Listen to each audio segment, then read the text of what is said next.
I think the work-life balance thing is nonsense. It kind of implies that work is suffering and life is relief, and that just means you're in a bad situation to begin with, and you need to get out of that situation where you control your own life. I've been as guilty as anyone of watching Netflix and playing video games, but that was escapism from suffering.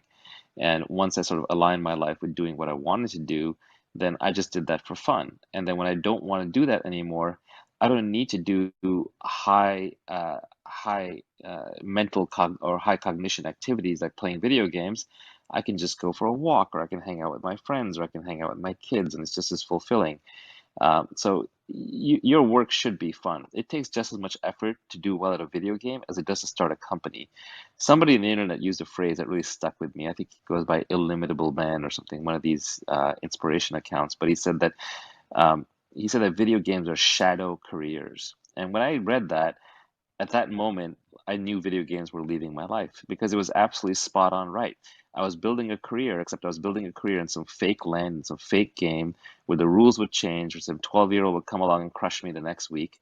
And I saw it for what it was. It was a shadow career because I wasn't putting that same effort into my main career because my main career didn't really line up with what I wanted to do. And that's why I knew I needed to make a change. So don't waste your life in these shadow careers. Even if you find yourself craving holidays, that means that you're not enjoying every day, that you're sort of like robbing yourself of what should be a pretty good day. Even like, and I know this is an extreme example, but you eventually want to get to a point where you don't look down on Mondays. You don't dread Mondays. Mondays are no worse or better than any other day. And so that means like kind of getting away from this idea of work-life balance. It's rather getting into a mode of work where that is your life and is fulfilling. It's good work. You enjoy it. You have to align, again, to use the old Robert Frost phrase, align your vocation and your avocation.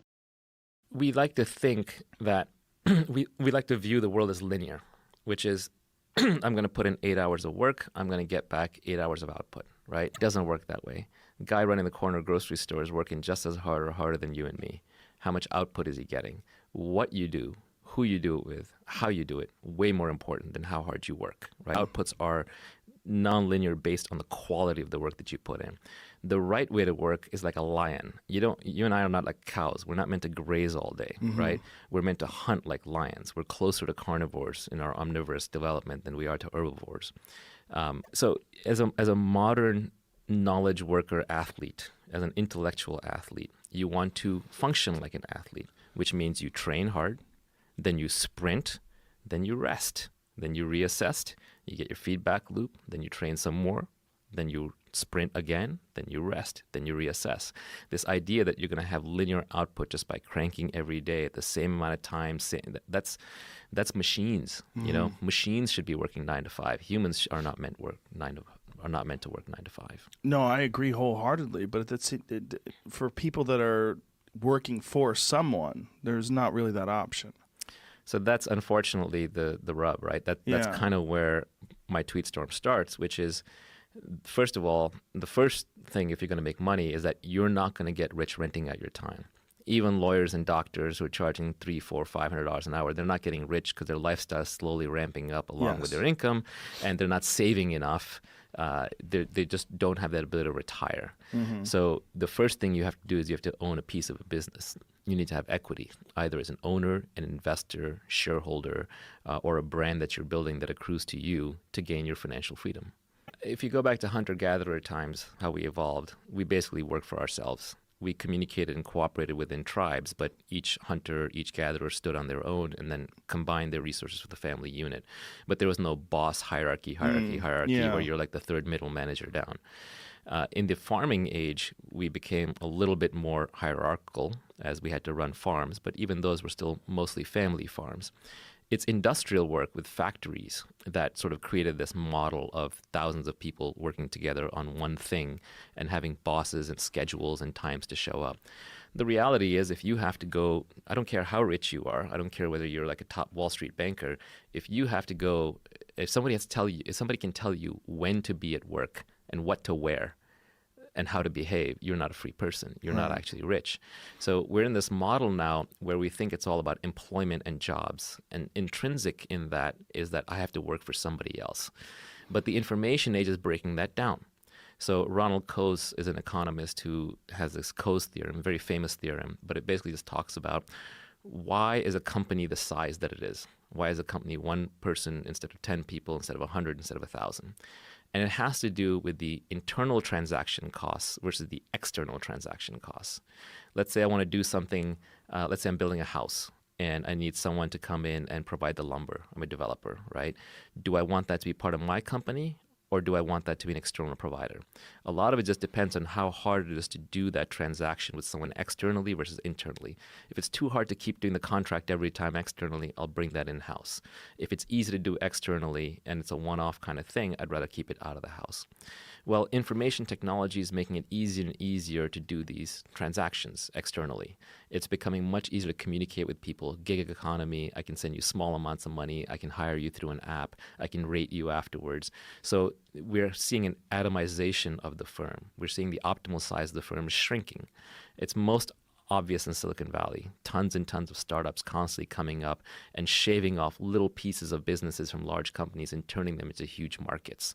So what looked like the small little vacation rental market on Craigslist is now suddenly blown up into Airbnb. This is one example.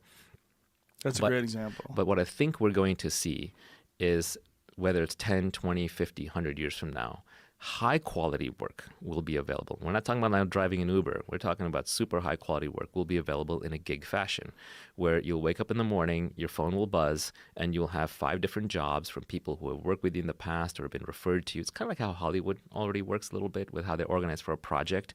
You decide whether to take the project or not. The contract is right there on the spot. You get paid a certain amount. You get rated every day or every week. You get the money delivered. And then when you're done working, you turn it off and you go to Tahiti or wherever you want to spend the next 3 months. And I think the smart people have already started figuring out that the internet enables this, and they're starting to work more and more remotely on their own schedule, on their own time, on their own place, with their own friends, in their own way. And that's actually how we are the most productive. So the information revolution, by making it easier to communicate, connect, and cooperate, is allowing us to go back to working for ourselves. And that is my ultimate dream. Even when I run a company and I have employees, I always tell those people, hey, I'm going to help you start your company when you're ready, because I think that's the highest calling. Maybe not everybody will get there, but it would be fine if we were even working a 10-person company or 20-person company is way better than working in a 1,000-person company or 10,000-person company. So this idea that we're all factory-like cogs in a machine who are specialized and have to do things by rote memorization or instruction is going to go away, and we're going to go back to being small groups of creative bands of individuals setting out to do missions. And when those missions are done, we collect our money, we get rated, and then we rest and reassess until we're ready for the next sprint. Has there ever been a study done on happiness as it regards to the size of companies? Not that I'm aware, but to me it's obvious. It's just obvious. The smaller the company, the happier you're going to be, the more human your relations are, the less you have rules to operate under, the more flexible, the more creative, the more you be treated like a human just because you're able to do multiple things.